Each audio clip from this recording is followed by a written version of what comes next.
came within the net. So you kind of give a justification for the things you want to do. And they call that a conceptual design, and it's memorialized in the conceptual design report. Their project approach has 4 critical decisions, CD1 through 4. And the first thing that is that DOE approves the alternate selection and the cost range, which is basically this conceptual design report. It says that's what we want to do. If you're thinking level of design, it's kind of like a 10 or 15% level of design. You guys can have these slides, you don't need to. We're taking all these notes. So, we have permission to plan. I forgot to write that down. DOT permission to plan, I think it was 2008 or something. Maybe 7, I don't remember now. After this alternate selection is approved, we can start preliminary engineering and get that to 50 to 70%. And when this is kind of the range, so some things we might be at 90%, it's unlikely, and some are dangling at 30% because we don't need it until 2017, and all we know, I don't know, that's 3 by 3 feet, and we've got to fit in here, and we don't exactly know what we're doing, but it's going to cost $1.8 million. This is kind of very crucial, because that's that performance baseline, and once that's frozen, changing it is a big deal. And it's a big deal in the sense that if you change it too much, there's change control thresholds. And if you change it too much, the energy secretary gets involved. And that's a very career-limiting event for anybody at DOE. And people like their careers. So don't get the energy secretary involved. Don't get the undersecretary involved. Keep it in the family, which is nuclear science. So that's why it's this is not a joke now. This better be right. Because if we mess up the baseline and have to change it later on, and that's cost, schedule, and scope, by the way, we be in some sort of ill-perceived stakeholder perception or something like that. So MSU's success hinges on delivering the performance baseline. So that's why this part is kind of important. We got to get the cost right, we get the schedule right. The only things that can save you is hyperinflation and Congress not doing their bit, but giving them money. But even inflation, they kind of try to hold us people accountable, but there's past projects where you can't control that. But we assume in 3.5% now per year. DOE guidance is 1%, and they tell you don't believe DOE guidance. It's 2 parts of DOE telling you not to believe the other part. Okay. So after we have that performance baseline, we need to get MSU Board of Trustees permission to proceed. Now this is a construction management approach that hasn't been decided at that. But we'll decide that at some point.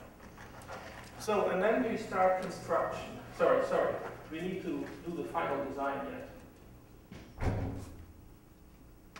So I apologize. This is October. No, I don't. What is the problem? FY13, October 2012, we start construction. This should have been July 2011, I'm sorry. So that's wrong, because we have 1 year between performance baselining and construction when we do the final design. So FY12, which is October 1st to 12, we start final design and get to about 90%. This is 90% on the aggregate. We can have stuff dangling at 50% still if it's needed later, but overall we need to be ready for construction, have a 90 plus. Some areas better be 100% because we're letting the contract in October 2012 to start construction. Okay, and then a couple of years later, the thing will be complete. At which time NSCL will no longer exist. FRIB will become a DOE National User Facility. The folks who funding NSCL have committed to funding NSCL until this happens. They're saying they're not so worried, it's 17 or 19. And this is the point where I was going to introduce Jeff here, who's our communications manager. You can reach him at their email or you can call him. We'd love to give tours. I don't know, we had 800 people come by a couple of weeks ago. During the NEPA process, you should know that we'll have a forum like this where we talk about it with the public. There's actually 2 of them. We want to educate the public what we're going to do, and then DOE does its analysis, and then we're going back to the public and say, we think it doesn't have a big impact on the environment, or we say it has a big impact, but the public good outweighs the impact. So there's a 99% chance the determination is it doesn't have a big impact. Because it can't really have a big impact. President Simon made clear her covenant with the community, as she called it, the thing better not mess anything up, or as she, or really puts it. So whatever radiation we emit must be with less than 10% of the allowable dose. And that's just what we're doing for the PET facility and for NSCL and any other job on campus. That's it, and I'll be glad to answer questions. Yeah? On the tunnel, you said it was an open cut, fill tunnel, and the depth right at the cyclotron itself is going to be 70, but what's the main depth of it? The main depth is about 35 feet, and when I say it's open cut, we used to think we wanted to bore this, it's nicer. And then when we looked at the cost, the boring pricing is very variable, depending on all kinds of things. And it's a year to get a TBM. And because we have two parallel tunnels, which I didn't mention, it's a bad deal. You run 1,400 feet and then you dig it back out and do it again. So we're not going to tell the contractor what to do. It's just pretty likely it's going to be open cut. If they want to bore it, that's fine. It just doesn't work. Well, anyway, it's up to them. That means some methods we don't, whatever you want to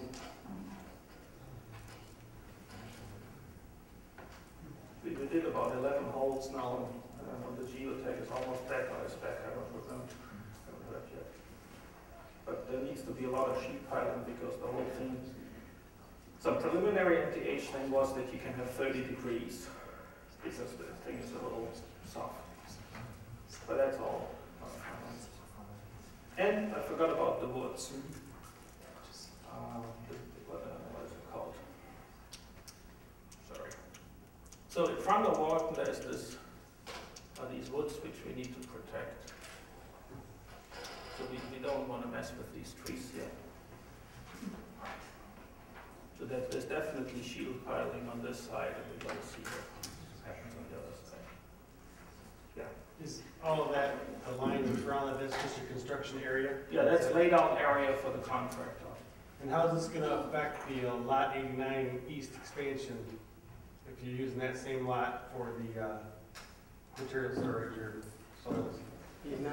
He's using the lot, the wedge shape that's on the southwest corner of Hagedorn and Mount Hall. Okay, on the other side. Okay, I was thinking the wedge on this side. It's the opposite wedge. Right. Okay. Yeah, I should have brought a picture, which I didn't. Any other questions for Thomas?